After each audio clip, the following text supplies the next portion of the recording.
نحمده ونصلي ونسلم على رسوله الكريم اما بعد فاعوذ بالله من الشيطان الرجيم بسم الله الرحمن الرحيم رب اشرح لي صدري ويسر لي امري واحلل عقدة من لساني يفقهوا قولي ربنا آتنا في الدنيا حسنة وفي الآخرة حسنة وقنا عذاب النار آمین بجاہ سید المرسلین صلی اللہ علیہ وآلہ وبارک وسلم۔ سورۃ الدہر کا آغاز ہے۔ امام مجاہد، حضرت قتادہ رضی اللہ عنہما اور جمہور مفسرین کے نزدیک سورہ دہر مدینہ منورہ میں نازل ہوئی ہے، اور بعض مفسرین نے کہا کہ یہ سورت مکہ مکرمہ میں نازل ہوئی ہے، اور بعض مفسرین کے نزدیک اس سورت کی کچھ آیتیں مکہ میں نازل ہوئی اور کچھ آیتیں مدینہ منورہ میں نازل ہوئی ہے۔ اس سورت میں 2 رکوع 31 آیتیں ہیں، اور دہر یہ لمبے زمانے کو عربی میں کہتے ہیں، اور سورت دہر کا ایک نام سورہ انسان بھی ہے، اور یہ دونوں نام اس کی پہلی آیت سے ماخوذ ہیں۔ بسم اللہ الرحمن الرحیم۔ اللہ کے نام سے شروع جو نہایت مہربان رحمت والا ہے۔ بے شک آدمی پر ایک وقت وہ گزرا کہ وہ کوئی ذکر کے قابل چیز نہ تھا۔ اکثر مفسرین کے نزدیک اس آیت میں انسان سے مراد حضرت آدم علیہ السلام ہے۔ اس صورت میں آیت کا معنی یہ ہے کہ روح پھونکے جانے سے پہلے حضرت آدم علیہ السلام پر 40 سال کا وقت ایسا گزرا ہے کہ وہ کوئی قابل ذکر چیز نہ تھے، کیونکہ وہ ایک مٹی کا خمیر تھے، نہ کہیں ان کا ذکر تھا، نہ ان کا کوئی جانتا تھا، اور نہ کسی کو ان کی پیدائش کی حکمتیں معلوم تھیں۔ بعض مفسرین کے نزدیک یہاں انسان سے اس کی جنس یعنی حضرت آدم علیہ السلام کی اولاد مراد ہے، اور وقت سے اس کے حمل میں رہنے کا زمانہ مراد ہے۔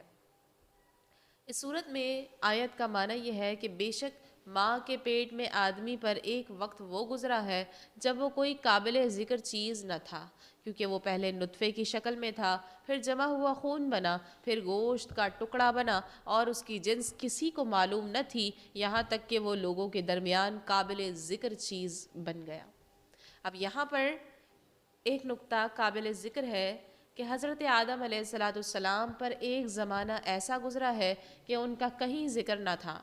جبکہ اللہ تعالیٰ نے کائنات وجود میں آنے سے پہلے ہی آپ صلی اللہ علیہ وسلم کا ذکر جاری فرما دیا، اور آپ صلی اللہ علیہ وسلم کی عظمت کو بیان فرما دیا۔ اور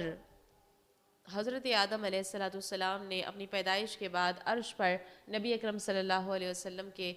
کا نام پاک لکھا دیکھا، اور آپ صلی اللہ علیہ وسلم کی عظمت کو پہچان گئے۔ رسول اللہ صلی اللہ علیہ وسلم نے ارشاد فرمایا، جب حضرت آدم علیہ السلام سے لغزش سرزد ہوئی تو انہوں نے عرش کی طرف اپنا سر اٹھایا اور عرض کی، اے اللہ، میں محمد کے وسیلے سے سوال کرتا ہوں کہ تو میری مغفرت فرما دے، صلی اللہ علیہ وسلم۔ اللہ تعالیٰ نے حضرت آدم علیہ السلام کی طرف وحی فرمائی کہ محمد کون ہے؟ حضرت آدم علیہ السلام نے عرض کی،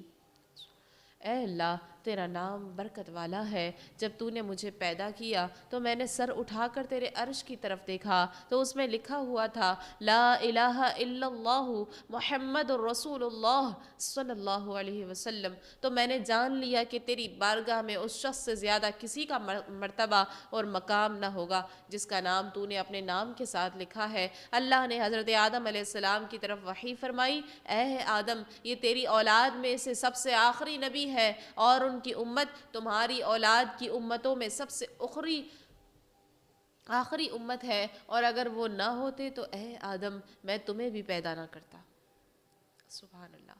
اور دنیا میں تشریف آوری سے صدیوں پہلے حضرت عیسیٰ علیہ السلام نے آپ کی آمد کی بشارت دی، حتیٰ کہ آپ کا نام تک بتا دیا۔ تو اس سے یہ معلوم ہوا کہ اللہ تعالیٰ کی بارگاہ میں رسول اللہ صلی اللہ علیہ وسلم کا مقام اور مرتبہ سب سے بلند ہے۔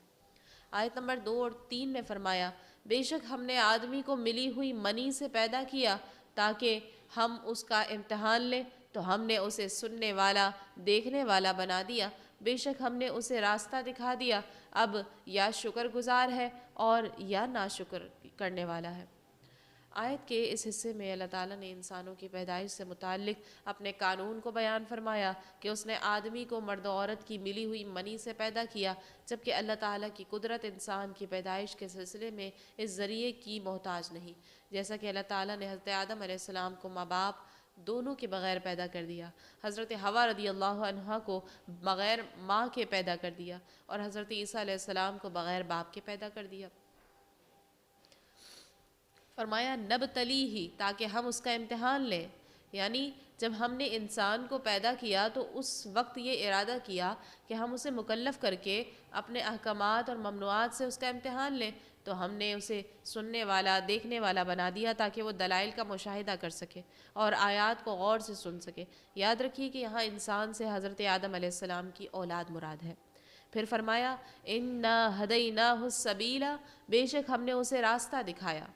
فرمایا کہ بے شک ہم نے ظاہری اور باطنی حواس عطا کرنے کے بعد انسان کو دلائل قائم کر کے رسول بھیج کر اور کتابیں نازل فرما کر ہدایت کا راستہ دکھا دیا، اب چاہے وہ ایمان قبول کر کے شکر گزار بنے یا کفر کر کے ناشکری کرنے والا بنے۔ آیت نمبر 4 میں فرمایا بے شک ہم نے کافروں کے لیے زنجیریں اور توق اور بھڑکتی آگ تیار کر رکھی ہے۔ اس سے پہلی آیت میں کافروں اور ایمان والوں کا ذکر کیا، اور اس آیت میں وہ چیزیں بیان کی جا رہی ہیں جو کافروں کے لیے تیار کی گئی ہیں۔ فرمایا کہ بے شک ہم نے آخرت میں کافروں کے لیے زنجیریں تیار کر رکھی ہیں جن سے باندھ کر انہیں دوزخ میں گھسیٹا جائے گا، اور ان کے لیے توق تیار کر رکھے ہیں جو ان کے گلوں میں ڈالے جائیں گے، اور ان کے لیے بھڑکتی آگ تیار کر رکھی ہے جس میں انہیں جلایا جائے گا۔ آیت نمبر 5 اور 6 میں فرمایا بے شک نیک لوگ اس جام سے پئیں گے جس میں کافور ملا ہوا ہوگا، وہ کافور ایک چشمہ ہے جس سے اللہ کے نہایت خاص بندے پئیں گے، وہ اسے جہاں چاہیں گے بہا کر لے جائیں گے۔ کفار کا حال بیان کرنے کے بعد اب اس آیت کریمہ میں ایمان والوں کا حال بیان کیا جا رہا ہے کہ بے شک نیک لوگ جنت میں اس جام میں سے پئیں گے جس میں کافور ملا ہوا ہوگا۔ وہ کافور جنت میں ایک چشمہ ہے جس سے اللہ تعالیٰ کے نہایت خاص بندے پئیں گے، اور وہ اپنے مکانات اور محلوں میں اسے آسانی کے ساتھ جہاں چاہیں بہا کر لے جائیں گے، اور کافور ملا جام پینے سے انہیں کوئی نقصان نہ ہوگا، کیونکہ جنتی لوگ جنت سے جو کچھ کھائیں پئیں گے اس سے انہیں کوئی نقصان نہیں پہنچے گا۔ آیت نمبر 7 میں فرمایا اور وہ اپنی منتیں پوری کرتے ہیں اور اس دن سے ڈرتے ہیں جس کی برائی پھیلی ہوئی ہوگی۔ اللہ تعالیٰ کے نیک بندوں کا ثواب بیان فرمانے کے بعد اب ان کے وہ اعمال ذکر فرمائے جا رہے ہیں جن کی وجہ سے انہیں یہ ثواب حاصل ہوا۔ پہلا عمل، اللہ تعالیٰ کے نیک بندے طاعت و عبادت اور شریعت کے واجبات پر عمل کرتے ہیں، یہاں تک کہ وہ عبادات جو واجب نہیں لیکن منت مان کر انہیں اپنے اوپر واجب کر لیا تو انہیں بھی ادا کرتے ہیں۔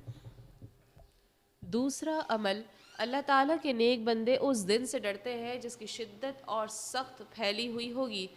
حضرت قتادہ رضی اللہ عنہ فرماتے ہیں کہ اس دن کی شدت اس قدر پھیلی ہوئی ہوگی کہ آسمان پھٹ جائیں گے، ستارے گر پڑیں گے، چاند سورج بے نور ہو جائیں گے، پہاڑ ریزہ ریزہ ہو جائیں گے، اور زمین پر کوئی عمارت باقی نہ رہے گی۔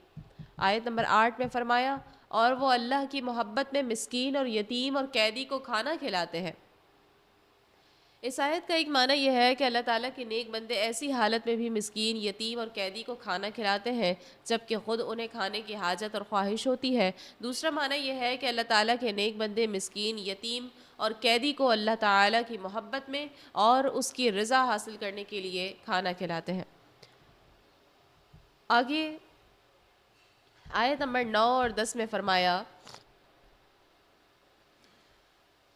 ہم تمہیں خاص اللہ کی رضا کے لیے کھانا کھلاتے ہیں، ہم تم سے نہ کوئی بدلہ چاہتے ہیں اور نہ شکریہ، بے شک ہمیں اپنے رب سے ایک ایسے دن کا ڈر ہے جو بہت ترش نہایت سخت ہے۔ فرمایا کہ اللہ تعالیٰ کے نیک بندے ان سے کہتے ہیں کہ ہم تمہیں خاص اس غرض سے کھانا کھلاتے ہیں تاکہ ہم اللہ تعالیٰ کی رضا حاصل ہو، اور ہم تم سے کوئی بدلہ یا شکر گزاری نہیں چاہتے، اور اس غرض سے کھانا کھلاتے ہیں کہ بے شک ہمیں اپنے رب سے ایک ایسے دن کا ڈر ہے جس میں کافروں کے چہرے نہایت سخت بگڑے ہوئے ہوں گے، لہٰذا ہم اپنے عمل کی جزا یا شکر گزاری تم سے نہیں چاہتے، بلکہ ہم نے یہ عمل اس لیے کیا ہے تاکہ ہم اس دن خوف سے امن میں رہیں۔ تو اس سے یہ معلوم ہوا کہ صرف اللہ تبارک و تعالیٰ کی رضا حاصل کرنے کے لیے کسی کے ساتھ بھلائی کرنی چاہیے، لوگوں کو دکھانا، اپنی واہ واہ چاہنا اور جس کے ساتھ بھلائی کی اس پر احسان جتانا یا اس کی طرف سے کوئی بدلہ حاصل کرنا یہ مقصود نہ ہو۔ آیت نمبر 11 تا 14 میں فرمایا،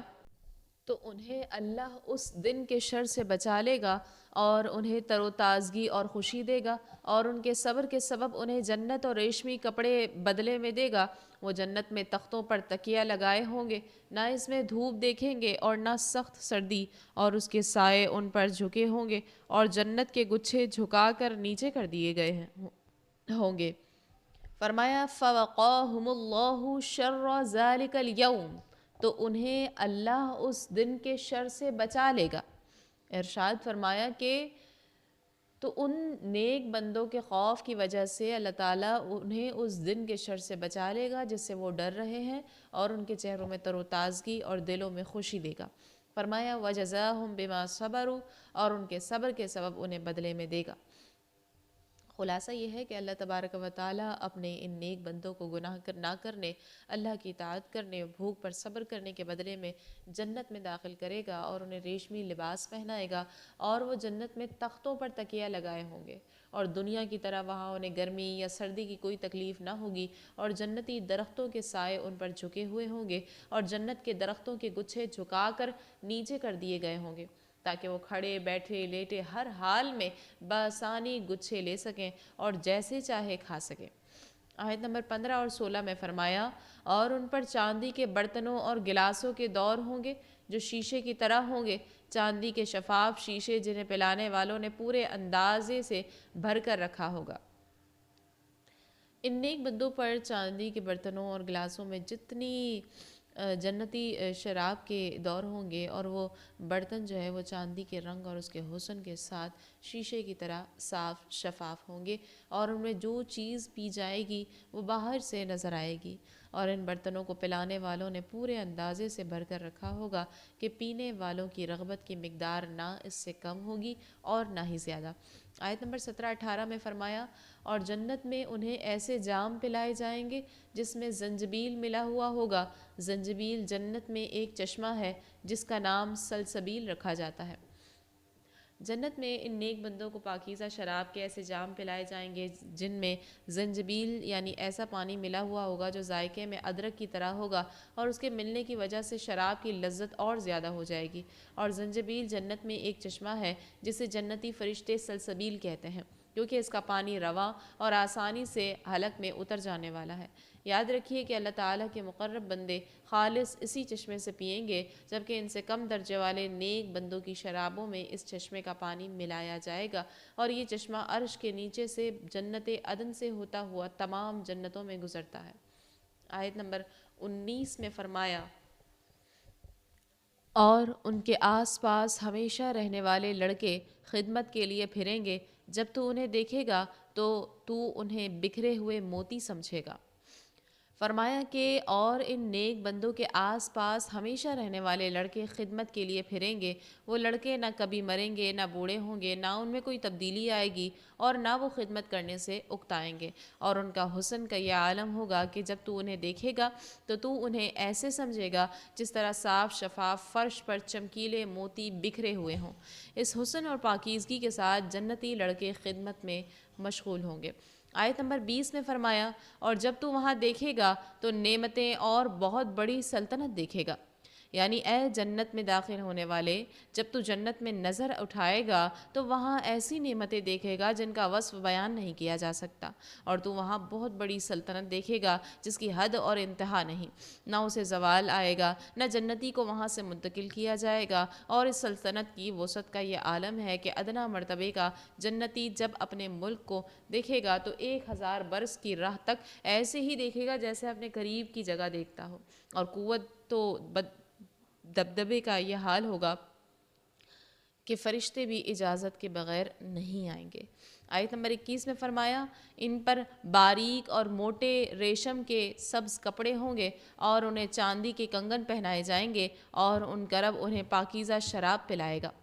یعنی ان جنتیوں کے بدن پر باریک اور موٹے ریشم کے سبز کپڑے ہوں گے اور انہیں چاندی کے بھی کنگن پہنائے جائیں گے اور ان کا رب انہیں پاکیزہ شراب پلائے گا جو کہ انتہائی پاک صاف ہوگی، نہ اسے کسی کا ہاتھ لگا ہوگا، نہ کسی نے اسے چھوا ہوگا، اور نہ وہ پانی کے بعد دنیا کی شراب کی طرح جسم کے اندر سڑ کر پیشاب بنے گی، بلکہ اس شراب کی صفائی کا یہ عالم ہے کہ جسم کے اندر اتر کر پاکیزہ خوشبو بن کر جسم سے نکلتی ہے، اور جنت میں رہنے والوں کو کھانے کے بعد شراب پیش کی جائے گی، اسے پینے سے ان کے پیٹ میں صاف ہو جائیں گے، اور جو کچھ انہوں نے کھایا ہوگا وہ پاکیزہ خوشبو بن کر ان کے جسموں سے نکلے گا اور ان کی خواہشیں اور رغبتیں پھر تازہ ہو جائیں گی۔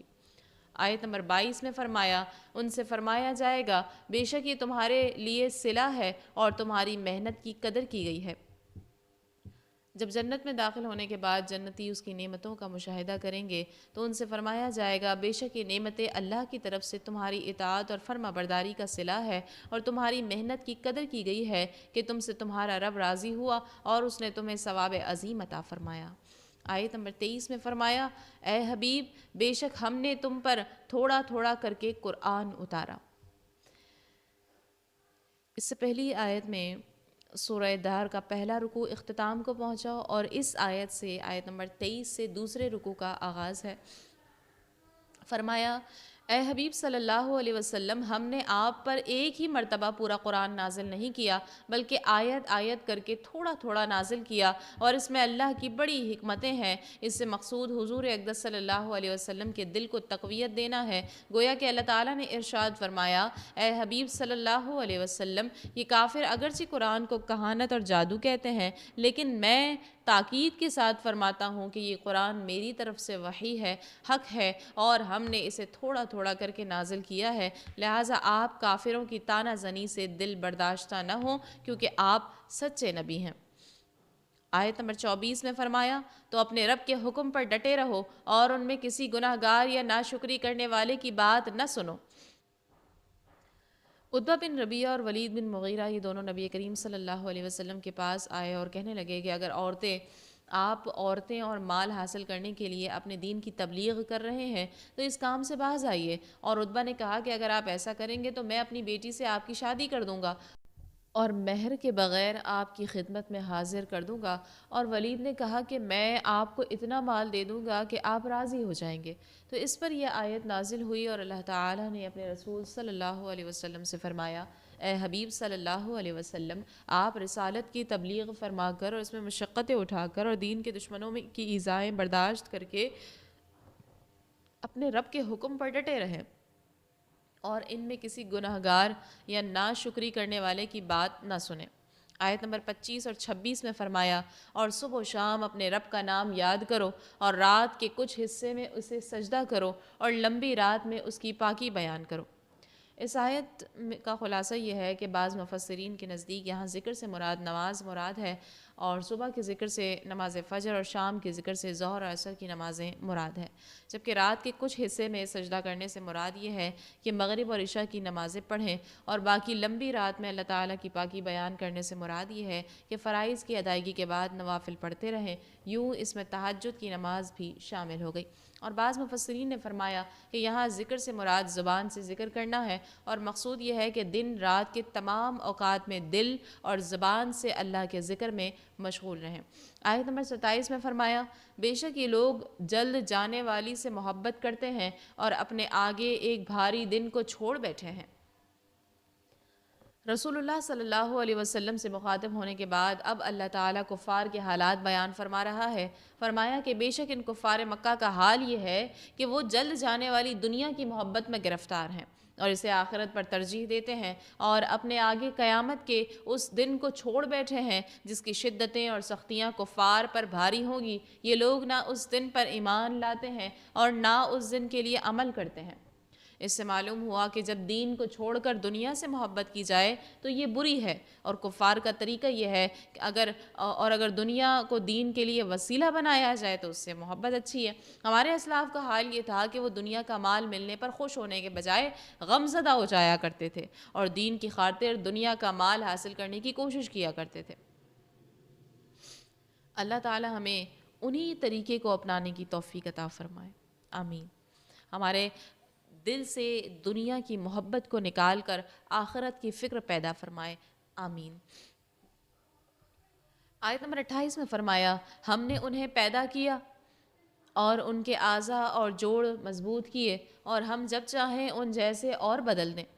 فرمایا کہ ہم نے انہیں منی سے پیدا کیا اور ان کے اعضاء اور جوڑ مضبوط کیے تاکہ ان کے لیے کھڑے ہونا، بیٹھنا، پکڑنا اور حرکت کرنا ممکن ہو جائے، اور خالق کا حق یہ ہے کہ اس کا شکر ادا کیا جائے اور اس کی ناشکری نہ کی جائے، اور ہم جب چاہیں انہیں ہلاک کر دیں اور ان کی بجائے تخلیق میں ان جیسے اور لوگ لے آئیں جو کہ اطاعت اشعار ہوں۔ آگے آیت نمبر 29، 30 اور 31 میں فرمایا، بے شک یہ ایک نصیحت ہے تو جو چاہے اپنے رب کی طرف راہ اختیار کرے، اور تم کچھ نہیں چاہتے مگر یہ کہ اللہ چاہے۔ بے شک اللہ خوب علم والا، بڑا حکمت والا ہے۔ وہ اپنی رحمت میں جسے چاہتا ہے داخل فرماتا ہے، اور ظالموں کے لیے اس نے دردناک عذاب تیار کر رکھا ہے۔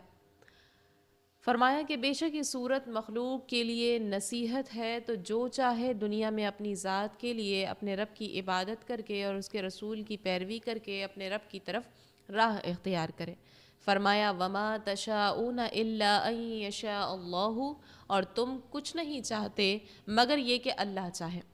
فرمایا کہ تم کچھ نہیں چاہتے مگر تبھی کچھ ہوتا ہے جب کہ اللہ چاہے، کیونکہ جو کچھ ہوتا ہے اسی کی مشیت سے ہوتا ہے۔ بے شک وہ اپنی مخلوق کے احوال جانتا ہے، انہیں پیدا کرنے میں حکمت والا ہے۔ پھر فرمایا گیا یدخل من یشاء فی رحمتہ، وہ اپنی رحمت میں جسے چاہتا ہے داخل فرماتا ہے، یعنی اللہ تعالیٰ جسے چاہتا ہے اسے اپنے فضل و احسان سے ایمان عطا فرما کر اپنی جنت میں داخل فرماتا ہے، اور کافروں کے لیے اس نے دردناک عذاب تیار کر رکھا ہے، اور وہ ظالم اس لیے ہیں کہ انہوں نے اللہ تعالیٰ کی عبادت کرنے کے بجائے بتوں وغیرہ کی عبادت کر کے اپنی جانوں پر ظلم کیا ہے۔ اور اس آیت مبارکہ پر سورہ دہر اپنے اختتام کو پہنچا۔ اللہ تبارک و تعالیٰ کی بارگاہ میں دعا ہے، یا رب العالمین، الہ العالمین، ہمیں شکر گزار بندوں میں شامل فرما، ہمیں اپنی نعمتوں کی قدر کرنے والا بنا۔ اے رب کریم، ہمیں اخلاص کے ساتھ نیک اعمال کرنے کی توفیق دے، ہمیں صبر و استقامت عطا فرما۔ اے اللہ، ہمیں جنت کی نعمتوں کا مستحق بنا، ہمیں اپنے نیک بندوں کے ساتھ شامل فرما۔ اے رب العالمین، ہمیں قرآن کو سمجھنے، اس پر عمل کرنے والا بنا، ہمارا خاتمہ اپنی رضا اور مغفرت پر فرما، آمین یا رب العالمین، بجاہ سید المرسلین صلی اللہ علیہ وسلم، وما علینا الا البلاغ المبین۔